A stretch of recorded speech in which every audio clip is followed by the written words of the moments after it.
Hello dear viewers, আসসালামু আলাইকুম। আশা করছি আল্লাহর অশেষ রহমতে আপনারা সবাই অনেক ভালো আছেন।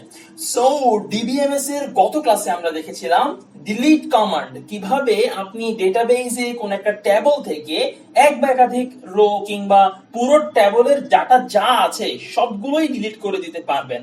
সো আজকে আমরা কথা বলবো ডিলিটের চাচাতো এবং মামাতো ভাইকে নিয়ে। That means truncate এবং drop command, যেটা ডিলিটের মতোই কিছুটা কাজ করে। সো কথা না বাড়িয়ে আমরা শুরু করে দিই। প্রথমে আমরা দেখব truncate command। তো truncate এর বাংলা অর্থ কি? truncate এর বাংলা অর্থ হচ্ছে ছেঁচে ফেলা বা ছেঁটে ফেলা, মানে হচ্ছে একদম সবকিছু ফেলে দেওয়া, কাইন্ড অফ ডিলিটের মতো। তো এখানে একটু ব্যতিক্রম কিছু বিষয় আছে, সেটা নিয়ে কথা বলবো। সো প্রথমে একটু আমরা টেবলটা দেখে ফেলি। ধরুন স্টুডেন্ট নামে একটা টেবল আছে অ্যাজ ইউজুয়াল, এবং যদি আপনি চান এই টেবলের যা রেকর্ড আছে, যা ডেটা আছে সব আপনি ডিলিট করে দিবেন সিঙ্গেল কমান্ডের সাহায্যে, সেক্ষেত্রে আপনাকে ট্রাঙ্কেট কমান্ডটা ইউজ করতে হবে। Truncate table name, that means student। তো যদি আপনি এই কমান্ডটা চালান সেক্ষেত্রে কি হবে, আপনার টেবলের ডেটা সব চলে গিয়ে টেবলটা খালি হয়ে যাবে। ঠিক আছে। সো আমরা গত ক্লাসে যেমন ডিলিট দেখেছিলাম, ডিলিট ফ্রম টেবল নেম, কি হয় তখন টেবলের মধ্যে থেকে যা আছে সব ডিলিট হয়ে যায়। ট্রাঙ্কেটও কিছুটা সেম কাজই করে। এখন কথা হলো পার্থক্য কোথায়? ডিলিট এবং ট্রাঙ্কেট এর মধ্যে বেসিক পার্থক্য হচ্ছে, আপনি যখন ট্রাঙ্কেট করবেন আপনি চাইলে সিঙ্গেল রেকর্ড বা কোনো শর্ত সাপেক্ষে ট্রাঙ্কেট করতে পারবেন না, খালি করতে পারবেন না। আপনাকে পুরো টেবলটাকেই খালি করতে হবে বাই সিঙ্গেল কমান্ড। কিন্তু ডিলিটে কি হতো, আমরা চাইলে এক বা একাধিক রেকর্ডকে ওই যে ওয়্যার কন্ডিশন দিয়ে ডিলিট করতে পারি, তাই না? সো এটা হচ্ছে বেসিক পার্থক্য। আরেকটা পার্থক্য হচ্ছে, ডিলিট করার পর আপনি চাইলে রোল ব্যাক করে আপনার আগের ডেটাগুলো আবার ফেরত পেতে পারেন, বাট ট্রাঙ্কেটে সেটা সম্ভব না। আপনি একবার ট্রাঙ্কেট করেছেন মানে আপনার টেবলটা খালি হয়ে গেছে, টেবলের ডেটাগুলো কোথাও লক করে রাখা নাই বা কোথাও তার কোনো হিস্ট্রি নাই। সো ট্রাঙ্কেট মানে টেবলটা খালি, এটা আর ব্যাক পাওয়া সম্ভব না। ঠিক আছে, আশা করছি ট্রাঙ্কেটটা বুঝতে পারছেন। এরপর এবার আমরা একটু দেখে ফেলি ড্রপ কমান্ড। ড্রপ কমান্ডের কাজ কি? ড্রপটা বেসিক্যালি কিন্তু ডিডিএল কমান্ড, ডেটা ডেফিনিশন ল্যাঙ্গুয়েজের কমান্ড। এখন ডিডিএল এবং ডিএমএল কমান্ড কি সেগুলো নিয়ে অলরেডি আলোচনা করেছি, বাট একটু বলে রাখি, ড্রপ কমান্ডটা বেসিক্যালি টেবলের স্ট্রাকচার নিয়ে কাজ করে, তাই এটা হচ্ছে ডিডিএল কমান্ডের মধ্যে আমরা পাই।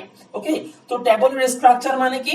ধরুন একটা টেবলকে ক্রিয়েট করা, একটা টেবলকে অল্টার করে টেবলের মধ্যে ফিল্ড চেঞ্জ করা, এগুলো আমরা দেখেছি, রাইট? সো ড্রপ কি করবে, পুরো টেবলটাকেই ড্রপ করে দিবে, ডেটাবেস থেকে টেবলের অস্তিত্ব মিটায় দিবে। এটা হচ্ছে ড্রপ কমান্ডের কাজ। সো যদি আমরা কমান্ডটা এভাবে লিখি, ড্রপ টেবল স্টুডেন্ট, তাহলে কি হবে, স্টুডেন্ট নামে যে একটা টেবল ডেটাবেসে এক্সিস্ট করতো ওটা আর এক্সিস্ট করবে না, পুরো টেবলটাই কি হয়ে যাবে, গায়েব হয়ে যাবে ডেটাবেস থেকে। সো স্টুডেন্ট নামে কোনো টেবলের অস্তিত্ব আর ওই ডেটাবেসে থাকবে না। সো ড্রপ কমান্ডটা কিন্তু খুবই ডেঞ্জারাস একটা কমান্ড, এবং এর যে অ্যাক্সেসিবিলিটি মানে এর যে অথরাইজেশনটা সেটা শুধুমাত্র ডিবিএ এর কাছে থাকে, ডেটাবেস অ্যাডমিনিস্ট্রেটরের কাছে থাকে।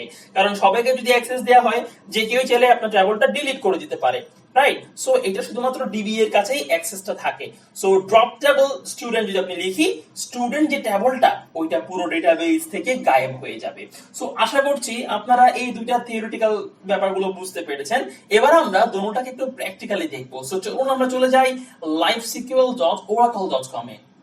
So where is the livesql.oracle.com?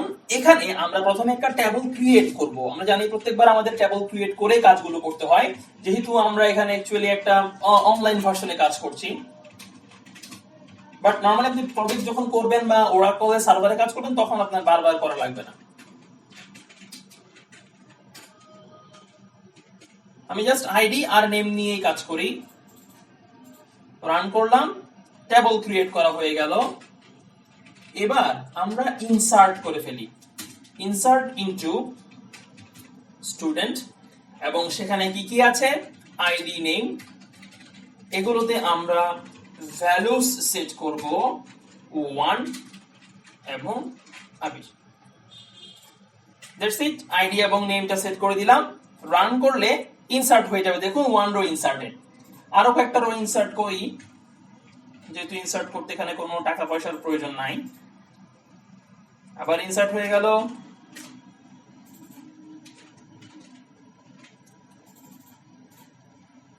আবার ইনসার্ট হয়ে গেল। একটু সিলেক্ট করে দেখি যে ইনসার্ট করলাম সেগুলো ঠিক আছে কিনা।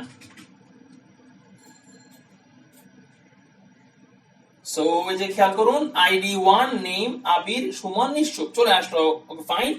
এবার আমরা প্রথমে ট্রাঙ্কেট করব। সো ট্রাঙ্কেটের জন্য কি কমান্ড ছিল, বানান ভুল করলে চলবে না, ট্রাঙ্কেট টেবল, আমরা টেবলকে ট্রাঙ্কেট করব যার নাম হচ্ছে স্টুডেন্ট এসটিডি। সো এটাকে সিলেক্ট করে যদি আমি রানে ক্লিক করি, খেয়াল করুন টেবল ট্রাঙ্কেটেড, মানে সেই টেবলের ভিতরে যা আছে সবগুলোকে ছেঁটে ফেলেছে, কিছু নাই আর। যদি আমি এখন সিলেক্ট করে দেখতে চাই, রান দিলে এই যে দেখুন নো ডেটা ফাউন্ড, টেবল তো আছে বাট টেবলের ডেটাটা নাই। টেবল আছে কিনা কিভাবে বুঝবেন, ডেসক্রিপশন করে দেখবেন, যদি টেবলের স্ট্রাকচার আপনাকে দেখায় তার মানে টেবলটা ডেটাবেসে আছে। এই যে দেখুন টেবলের স্ট্রাকচার দেখাচ্ছে, সো টেবলটা এখনো আছে বাট টেবলের ভিতরে ডেটা গুলো নাই, যেহেতু আমি ট্রাঙ্কেট করে ফেলেছি। এবার আমরা যেটা করব, ড্রপ করে দিব টেবলকে। So table student, drop table student, এটা করলে কি হবে, টেবলটা ডেটাবেস থেকে গায়েব হয়ে যাবে, একদম হারিয়ে যাবে। সো যদি আমি রানে ক্লিক করি, টেবল ড্রপড। এবার যদি আপনি ডেসক্রিপশন দেখতে চান ওই টেবলের, সে কি দেখাবে, object std does not exist, টেবলকে অবজেক্ট আকারে যেহেতু স্টোর করে সো এখানে অবজেক্ট বলছে। তো এই যে std যে টেবলটা একটু আগে ছিল ওটা এই মুহূর্তে ডেটাবেসে এক্সিস্টই করে না। ওকে, সো আমরা বুঝতে পারলাম কিভাবে আমরা একটা টেবলের মধ্য থেকে ডেটাগুলোকে ট্রাঙ্কেট করতে পারবো এবং টেবলকে ড্রপ করে দিতে পারবো। মনে রাখবেন ড্রপটা হচ্ছে ডিডিএল এর কমান্ড, মানে ডেটা ডেফিনিশন ল্যাঙ্গুয়েজের। ওকে, সো আশা করছি আপনাদের এই দুইটা কমান্ড ক্লিয়ার হয়ে গেছে।